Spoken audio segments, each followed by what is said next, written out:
respected, and their opinion is well taken into account. And many times, laws can be designed based on their opinions. Okay, and the National Council of Radiation Protection, what they do is an assemble of scientists, anybody, any top scientist that is involved with any kind of radiation. Okay, and they provide opinions on how you should protect the public, how you should protect actual workers, what are those limits, why do we have those limits to exposure, etc. And so it's a body that is well respected. Okay. In addition to it, there's also another entity called the International Council of Radiation Protection, and they obviously this is international. So many of the members from the National Council also belong to the International Council. However, you have people from all over the world that can provide their understandings and their opinion and their expertise about radiation and radiation protection. And so a lot of times what we have and what we find is that many of the, specifically to those, and I'm not saying dose, I'm saying dose.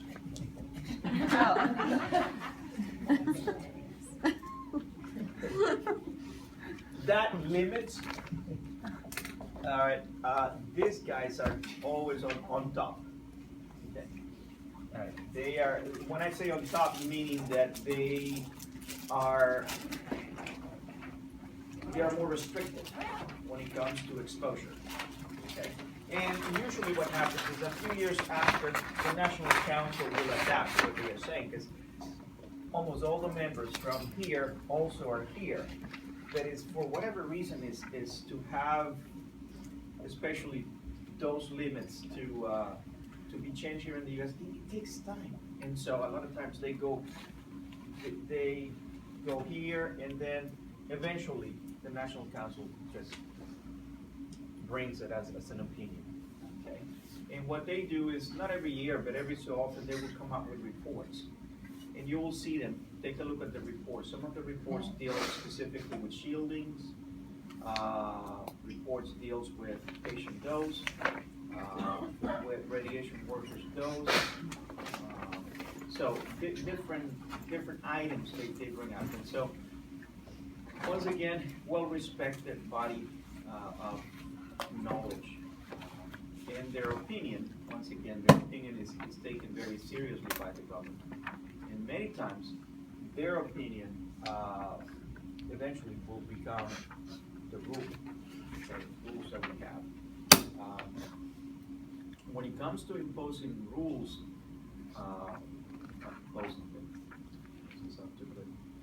but when it comes to setting rules for the U.S., you have another body called the National Council.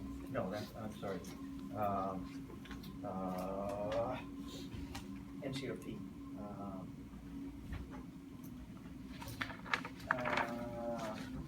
Nuclear Regulatory Commission. The NRC, the Nuclear Regulatory Commission, they set the rules. They say these are the limits that we have for this, for whatever. Say a pregnant radiation worker will have this limit, and so this is a government agency. Okay. Take a look at it too. Go to the website, National Council of Radiation Protection, because every law, everything that has to do with radiation in this country goes through them. Obviously, the FDA also has a lot to say.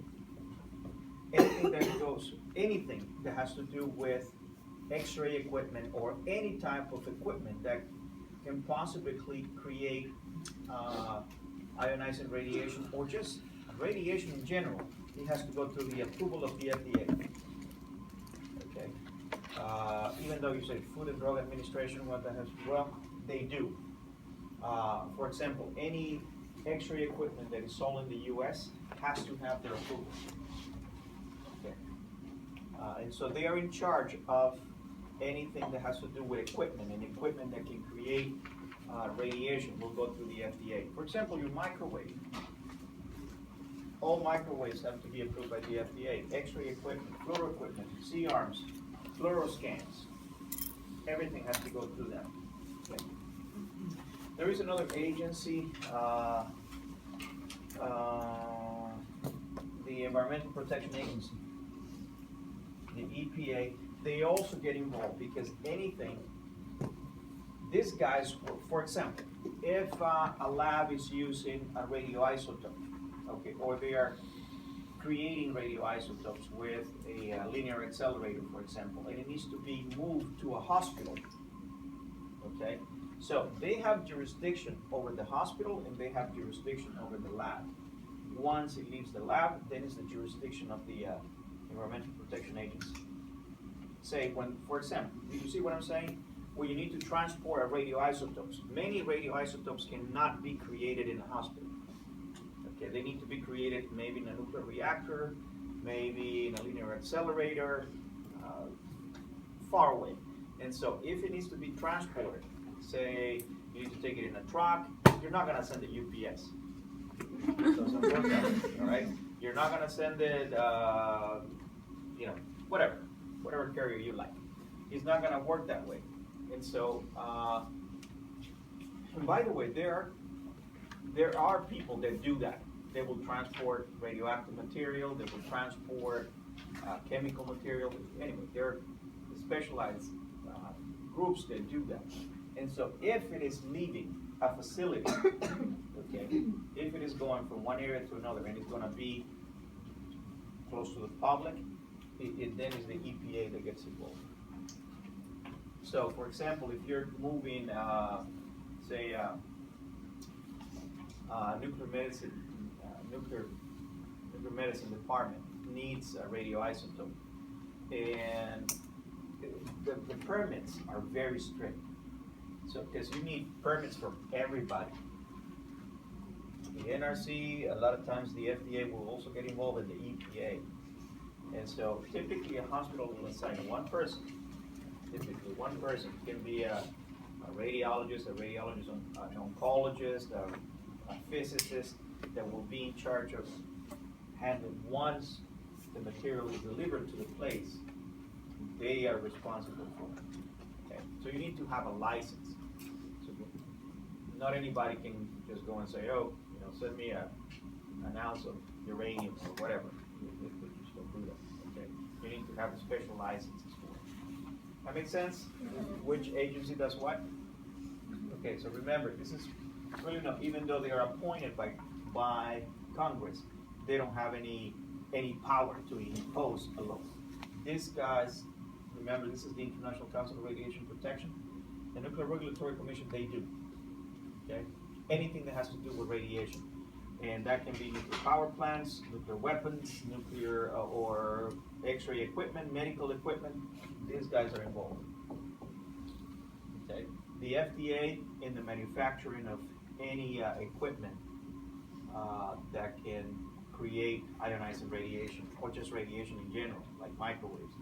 And the EPA, anything that has to do with the environment, that has to where a radioactive material can be involved with the environment and the public, they are going to get involved. Make sense? All right. For example, if you have, say, a truck is transporting, I don't know, some kind of nuclear or radioactive material, and the truck has an accident, and you're having a spill. Okay, these guys are going to get very much involved. Very much. Yeah. All right? Make sense? Okay. Good.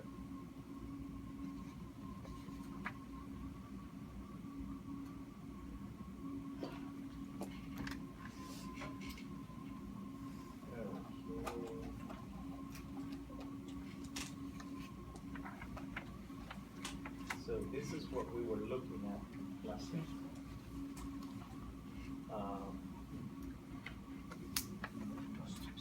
Go back.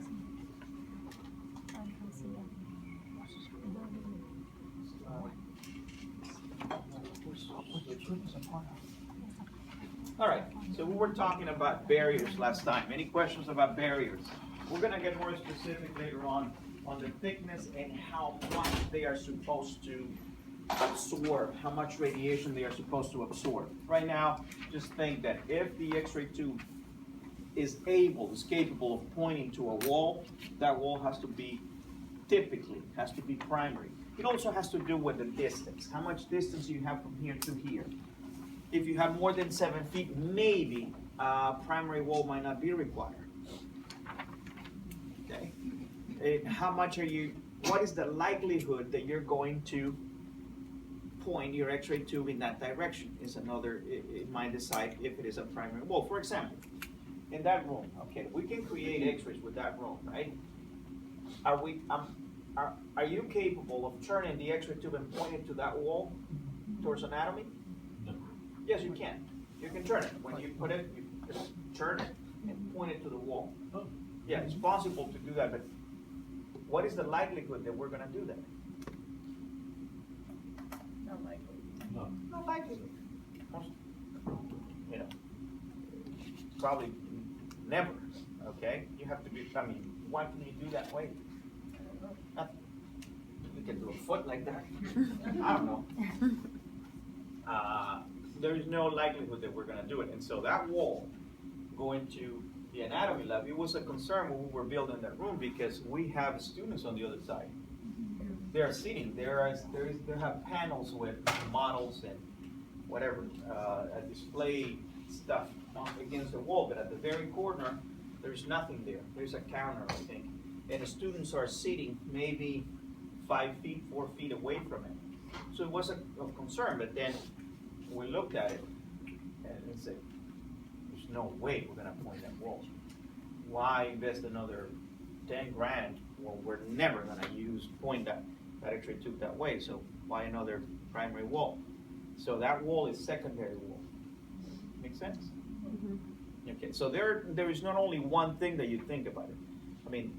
The first thing that should come to mind if a wall is primary or not is, can you point it out?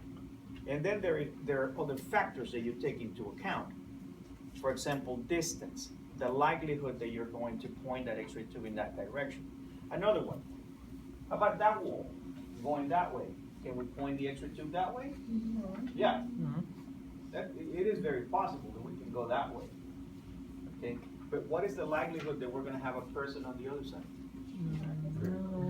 Very low. There was a guy the other day chopping the grass there, but this is the first time in 10 years. I've never seen him there. I guess because it's been raining a lot, so we got a lot of grass. But in the past, I was never there.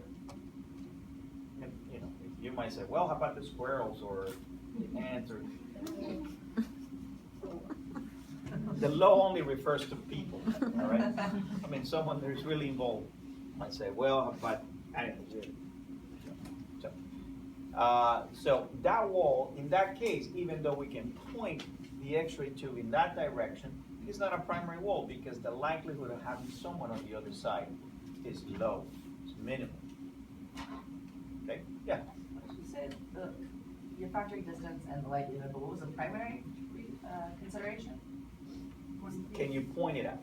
Can you turn the X-ray tube and point it to a wall? That's the first thing that should come to mind, but it's not the only one. That's what I'm trying to say.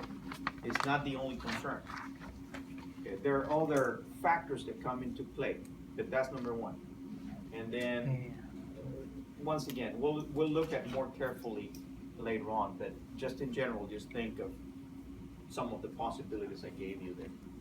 All right, and so if the wall is going to be exposed to secondary radiation, scatter or leakage radiation, then all you need is a secondary wall, 1/32 inch of lead sheet. Okay. Yeah. So do you treat this wall from this way here as a primary wall too? This one, and this one are primary walls. Okay. Primary barriers. Yeah. Those two are. What about that wall? Which one? Oh wait, we can't shoot. No. No, That's right. that's what we enclosed. I forgot. It's a mock X. Yeah. All right. And the same thing with the floor. You're saying, well, how about someone asked me about the floor. Well, the concrete in this building is, I don't know, more than a foot of concrete on the floors. Is heavy, guys. This building is heavy. I mean, at least the walls and the floors. Besides, this building is kind of cut in half on the bottom. I don't know if you ever walk into the dean's office. You see that only half of the room, half of the building is on the first floor. On the ground floor, only half of the building. The other part is inside the dirt. And so there's no one on the bottom here. No person. I mean, below here, yeah, but from about that, even that's probably from about here to there. There's nothing. It's just the building has been clustered into the dirt, to the hill. Makes sense? Mhm. So no need for a wall. No need for a barrier. All right. All right. So what we do in radiography, right? We use lead shields, right? And in the early days, you might use something like this. All right, we don't use that. Okay? Unless you get less than a B in this class, you have to wear that. All right, and you have to walk around campus with that. I'll be nice to you and I'll make a little hole there so you can breathe. All right. So we don't use that anymore, so you can put that aside. Okay?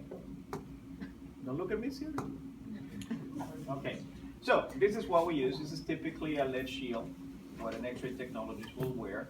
And hopefully, if she's doing fluoro constantly, I will suggest wearing a thyroid shield and maybe goggles if she's doing it often. Also, what we can use is portable barriers, and they work very well. They are excellent. These are used quite a bit in the operating room. In special procedures, they can be used. These are primary barriers, so it's not just a lead shield. These are primary barriers, but they are portable, so you can move them around. It will be just like having a wall, okay? In the same way. But what is nice about it, once again, they are primary barriers. Okay.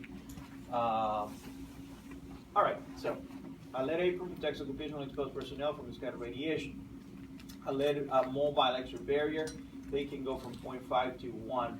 Typically, they're going to have more than 1. Okay, they're all brands provide protection from the scattered radiation, may be used during special procedures and in the operating room. All right. In the special procedures, okay, and I don't know how many of you have ever walked into an angio room or a special procedure room, but they are using these massive C-arms. These are big C-arms with big X-ray tubes because they are going to use it for more than 10 minutes, 15 minutes. Sometimes cases can go on for hours. Okay, hours of fluoro, not the actual case, but hours of fluoro. And so the tubes get really hot. So they use these massive X-ray tubes. Because it's a sterile procedure that you're performing, okay, you cannot have the drapes like you do with regular fluoro. And so there are different designs that you can use. For example, this one, if you can see, this is a leaded plastic, and then on the bottom you have more lead, okay, and it hangs from the wall, okay. So it's from the ceiling. You grab it from the ceiling, and then you can bring it down, and you can maintain your sterile field. Make sense? So there are different designs. People have gotten very creative in trying to maintain the sterile field, but it still protect the personnel. All right, those limits. And the first thing, and I think I've been mentioning to you since Radtech 400, you have to memorize it. I mean, there is no C for buds. I mean, this is not understanding, this is memorizing. All right. If you don't like the memorization part, well, you have to do it. Okay. There's no way around. Okay. All right. So, a few things you have to understand. Maximum permissible dose is an old term that is not used anymore, but you might see it. Some of you on your writings, on your articles, might come into might encounter this term, maximum permissible dose. Once again, it's an old term. I think probably in the mid-80s it was dismissed because, and the first thing that is the problem here is permissible. What is permissible? It's allowed. Well, yeah, but permissible by who? By what? And so it was semantics that people didn't like, okay? And so what we call them now, they're called dose limits, okay?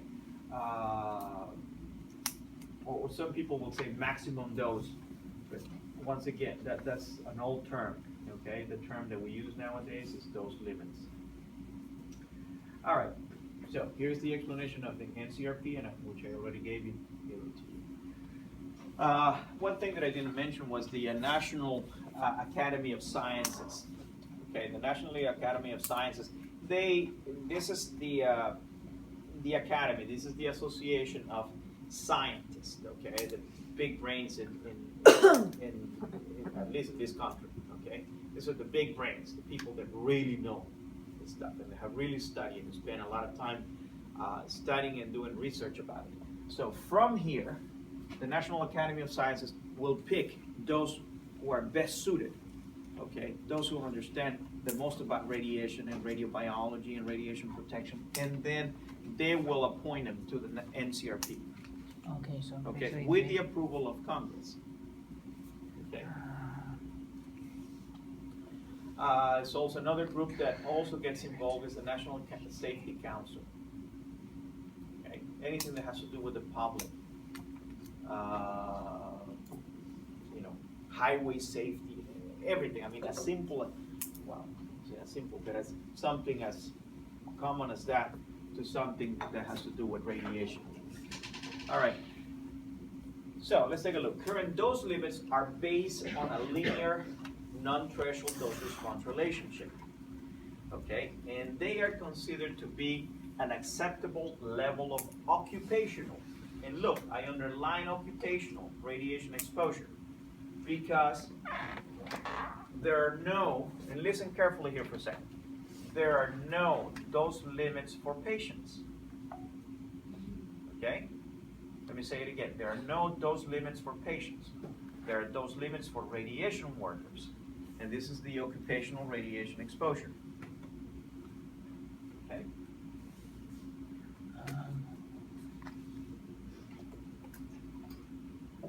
Sorry.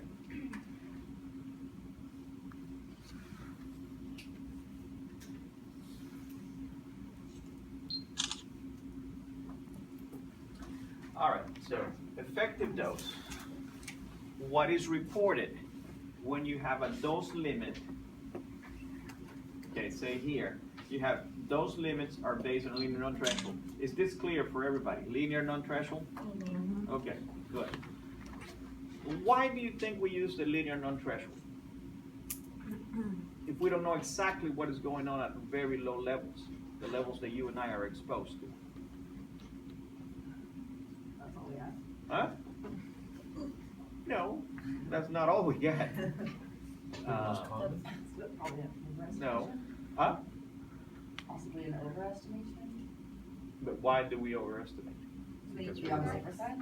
To be on the safe side, exactly. That's what you've done. And it's really what you're doing. You're doing an extrapolation from higher limits, from higher doses to lower doses. Make sense? Okay. But an extrapolation might be real, might not. But that's the best we have. Okay. And it's just being overly protective with the public because of the unknown. Make sense? So it's just to be on the safe side of caution there. All right, now here's another concept that you haven't seen yet. Effective dose. When you report a dose limit, okay, an occupational radiation exposure dose limit, it will be expressed in effective dose. Effective dose takes into account the radiation weighting factor. You guys remember that every type of radiation has different effects? Yeah. Some are higher, some are lower, right? Depending on their LET. Yes? Okay. Just as the radiation weighting factor, you also have tissue weighting factors that come into play. A tissue weighing factor has, what it's saying is that there are tissues that react to radiation more acutely than others. We have learned that, right? Okay, we have said, for example, I've been saying that nerve cells, for example, are very radioresistant in comparison to gonadal cells, right? Or bone marrow cells, right? And so they take every tissue in the body has a weighing factor. Okay, they give it a numerical value. And so far so good? Yep. Okay. And who do you think does that? The Ncrp. Okay, there are people in the Ncrp, and you should see this report, tissue weighing factors. They change it slightly. You know, every so often they will change it because there is more research going on. There's always research into the biology of radiation and biological effects. And there are reports, and almost every tissue you can think of in the body will have a weighing factor. Okay? And then you include the absorbed dose. Okay? How much is being deposited? What is the energy that is being deposited in the tissue? Okay?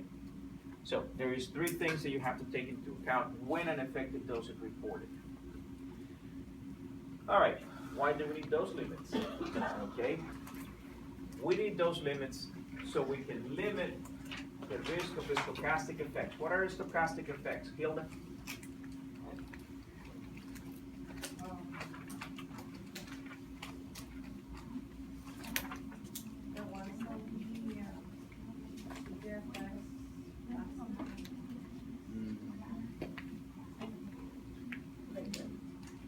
Annie, what are the stochastic effects? I forget it's random or no random, right? Is it random? Just that it can happen anytime. It could be possible. Monique? Late effects. Late effects. Okay, Yeah. these are late effects of radiation, okay? Late effects, okay? And then, also, you have limits to prevent deterministic effects. What are deterministic effects?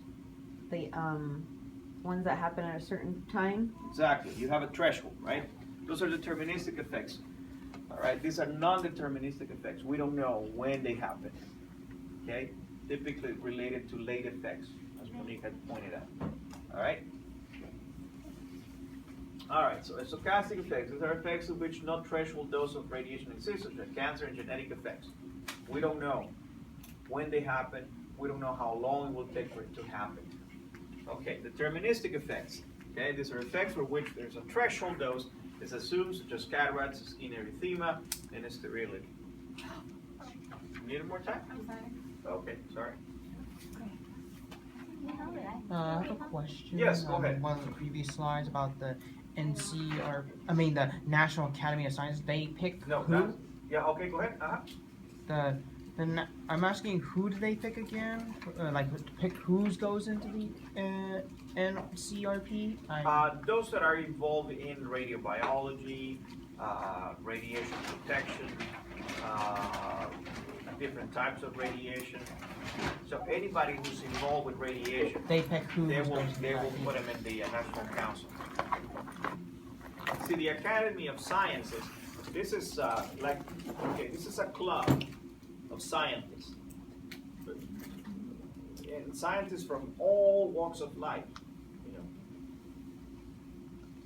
Well, maybe not social sciences. I don't know.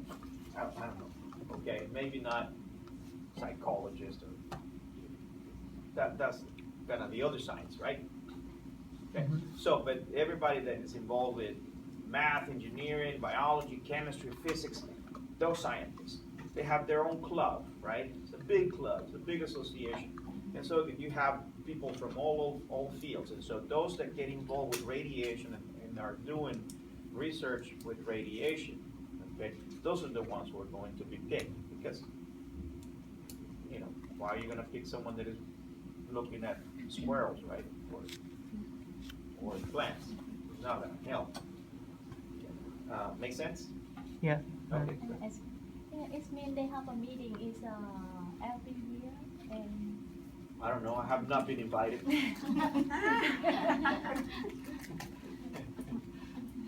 Yeah. I rejected the last invitation. They annoy me. All right, so now, how do we come to the dose limits? Okay, those limits have evolved.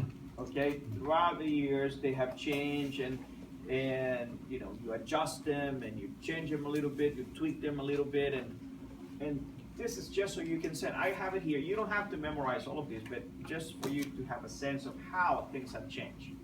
All right, take a look. In 1902, the first recommendation was dose limit to by fogging of a photographic plate after 7 minutes of contact exposure. All right, approximately dose limit. And look, this is a daily dose limit.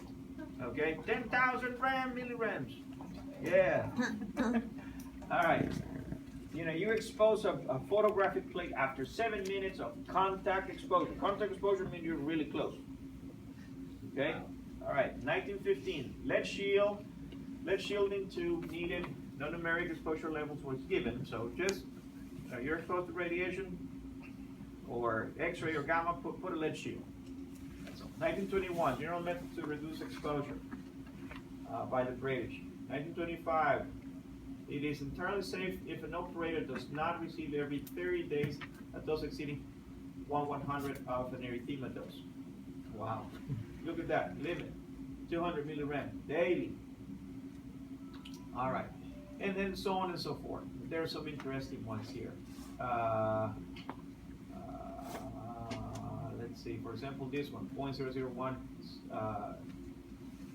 skin erythema dose per month. Okay, approximately 30 milligrams, and so on and so forth. But take a look. By the time we got to 1987, 50 millisieverts per year. So they came up with something called a cumulative dose. Okay, depending on how old you, the X-ray worker, is, and I'll explain more about it. 1991, 20 millisieverts per year.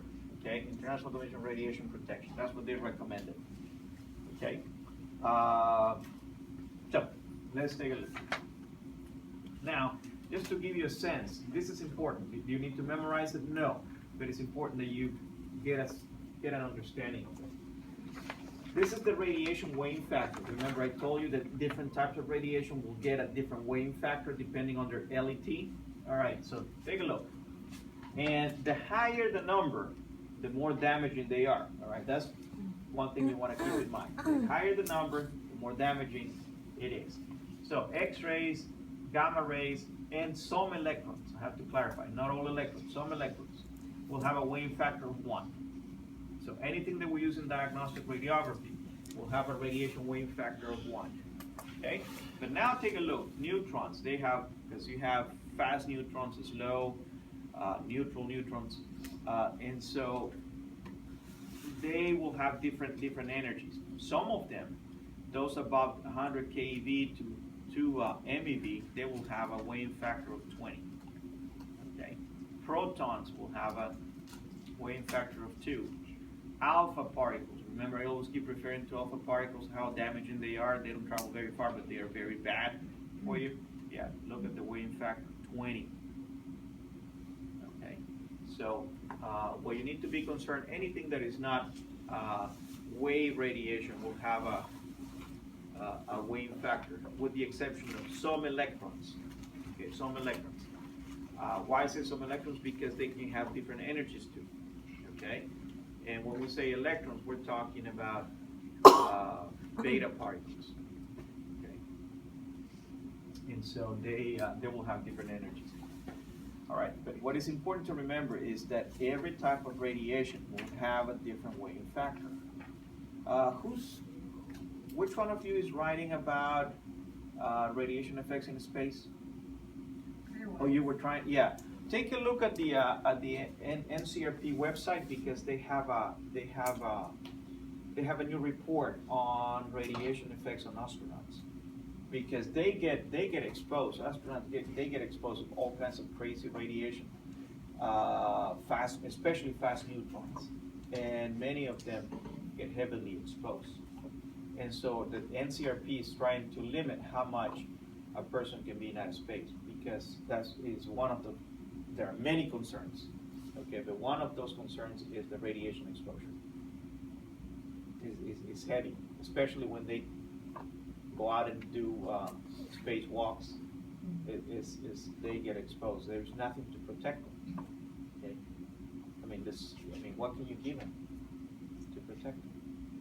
It's too difficult to bring stuff already out of space, and so. But interesting, yeah. So take a look at it, because you look like you were very interested. So how come okay, so the weighing factor goes up with the energy, but how come it starts to go down? Good point. Interesting. It's because the faster they're going, the less interaction they're going to have. Yeah. Yeah. Did you hear what she asked? Okay. Good. All right. But the problem with neutrons is the big problem that I have been referring to neutrons. I'm not going to spend too much time on it, but all I want to say is that because they don't have a charge, that's what makes them difficult to shield. See, alpha particles, they will have a positive charge. Beta particles have a negative charge. You can use magnetic fields to kind of help them to slow down or stop them. With neutrons, you have nothing. They are heavy. Okay, they are heavy, but they have no charge. So they act more like X-rays. X-rays have no charge, right? But you don't have matter. It's just the energy. But in the case of neutrons, you have energy and you have matter, heavy matter. But because there is no charge, they won't be attracted by your atoms. They just keep on going, creating a lot of damage. All right. Also take a look, tissue weighing factor. So the different tissues, once again, they will have different weighing factors. For example, let's take a look here. Let's pick one here.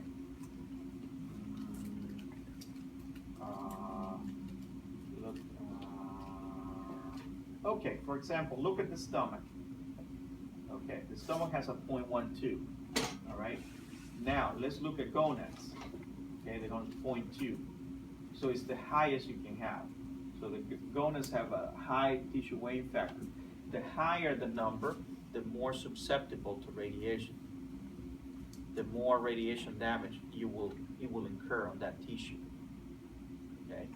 Now take a look, for example, your skin. Take a look, 0.01. So your skin is somewhat radio resistant in comparison to the gonads. Everything is susceptible. If you give them enough radiation, you're going to cause damage. All right, we have seen that, right? I keep saying, your brain, your central nervous system is really radio resistant. But if you give it enough radiation, you're going to create damage. Okay, so but in comparison terms, different tissues will get different values. Now take a look at the breast. Okay. It is not, once again, it's not highly sensitive, but it's in the mid-range. Okay, it's in the mid-range. Okay. And take a look at all the other ones. Bone marrow is high up there. The colon is up there. Okay, so when you receive like a CT scan of the abdomen, you're getting quite a bit to the colon, or a patient having a barium enema, you're receiving quite a bit there. Okay. And so on and so forth. So take a look at it. Now, this is interesting, just to point at you. Look at bone surface, 0.01, compared to bone marrow, 0.12. Why is that? Stem cells. That's dense. Stem cells, this is where you find the stem cells, in the active bone marrow, not on the outside. All right, does that make sense? Mm-hmm. All right. This table, you have to memorize it. No if or buts. Memorize every single number. Every one of them. That's how it is. Memorize each one of them. Yeah. I had to memorize it too. Okay, I guess best way to memorize is just writing it down. I don't know, whichever technique works for you. Yeah. Repeating it, making flashcards, I don't know. Put it in your phone and look at it every 10 minutes. I don't know. Okay, send yourself messages. Right? Whatever works. Yeah, text yourself. Email yourself. I don't know.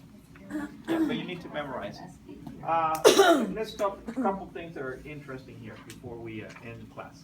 Okay, the effective dose. This is okay. All right, once again, occupational exposures. Okay, this is what refers to us. Then we're going to take a look at the public. The public is not a patient. This is how they see it. This is the general public, not patients. Now, education and then pregnancy. All right, so let's take a look. The effective dose, the annual dose is 50 millisievert. Do you guys remember what the International Council of Radiation Protection recommends since 1991 as an annual dose? 20. They recommend 20 millisieverts. So remember what I said, they are always a little bit ahead of what the National Council of Radiation Protection does? Okay, that's proof of it. All right, so our annual dose is 50 millisievert, which is what? 5 rem, right? Okay, or if you want to use it in these terms, 500 milligram. Okay. All right. And do you need to memorize it in both units? Yes, you do. Or either that, or the easiest thing to do is to learn how to convert. Okay. So now this is important. The cumulative dose. Okay, and this is important for you, especially if you're going to be in this field for a long time. Okay, this is important because hardly ever an X-ray technologist will get to this limit. Hardly ever. Okay, is it possible? Yeah, but difficult to. Right, but this is important to us because this is, look, now you're going to do 10 millisieverts per age. That's your limit. So multiply 10 millisieverts by, depending how old are you, okay? You don't have to tell. I know your age. Or you can go 100 millirem, okay, times your age. And that's your cumulative limit. Make sense? Mm-hmm. Yeah? Yeah. All right. So for example, I'm 50. All right, I'm 50 years old. My limit, I know. 500. Yeah. So I'm 50. My limit is, what will it be? 500. 500 millisieverts. That's my limit for my life. Okay? So every year I go and take a look at it. I'm not even close to that. Way below. But anyway, that's how you will do it. Make sense? All right. Good. Now, also you have, for different body parts, you have an effective dose or an equivalent dose, okay, for tissue and organs, okay? Length of the eye, take a look, this is interesting because you can have 150 millisieverts, more than what you can have here for the rest of your body, okay? At first, in the early days, this was very low, but then they found out that the lens of the eye, even though it's sensitive, it's really not too highly sensitive. Okay, and so they increased the number back to what it was prior to. It used to be 5, and then they went back to 15. The thyroid, the skins, hands, and feet, they can only get 50 rem. Okay. Are those, All right. are those cumulative or yearly? No, these are yearly. These are yearly. Okay. Okay, so yearly. The only cumulative that you see here is this one, and you're going to Okay. see one here too. This one here. Now, the public exposure. Okay, this is everybody. Okay, but patients. Okay, so when you're a patient, you're really not part of the public anymore. The public. Annual public is effective dose, frequent exposure will be 100 millirem. Okay. Equivalent dose for tissue and organs, length of the eye, same, 10% of this, 10% of this. See that? See it? Okay, good. There is another unit here that I'm not showing you to you because we're going to see it later, but just so you can start thinking about it. There is one that is for frequent exposure, and there is one for infrequent exposure that is 10% of this one. Okay, so it's 5 millisieverts. okay? And I'll explain later on when we get to that area, I'll explain why you have one frequent and one infrequent, okay? Now, take a look for education and training annual. Effective dose, 100 millirem. One reason why X-ray programs, us including, we don't accept people under 18 is because there is a great possibility that you can get this in a year. It is possible, okay? And if someone gets to this, say if we accept someone that is 18 and they get to this, then what do? You have to keep them out. You have to keep training them. And so that's why, as far as I know, all X-ray schools, they don't accept kids under 18 because of this possibility. I never seen anybody in this student getting this much, but the chance is there. Most likely to get this than this. All right, so take a look at this, but I want to say something before you go, and this is about pregnancy. Embryo and fetus exposure. The total equivalent dose. This is for the total pregnancy, 9 months, or whatever the pregnancy lasts. The limit is 5 millisieverts. Okay, 10% of that. See that? See it? Okay, 10% of that. 10 millisieverts for the time of the pregnancy. Now, it gets interesting because, and pay attention here for a second. It gets interesting because, say the person decides to declare the pregnancy. And remember, the pregnancy declaration is voluntary, in writing, but it's voluntary. And that declaration of pregnancy, say the person decides to declare it when they are 5 months pregnant. Okay? Then they have this much to do it, to accumulate in 4 months, because this is taken into account from the time you declare the pregnancy until the end of pregnancy. Make sense? So I have seen, when I was going through the master's program, there was a lady who was in my class, and she was doing her master thesis. She had to be exposed. And so she waited until like her 8th month of pregnancy to declare her pregnancy because she was afraid she was going to go over this limit. And so, because if she went over, she had to stop her thesis. And so she decided to declare it until she was 8 months pregnant. And since it's voluntary, the teachers, anybody, can't do anything. I mean, you can't force anybody to say, I'm pregnant. So she waited until that time. And then she left herself a month to get this much. She was not going to get that. That makes sense?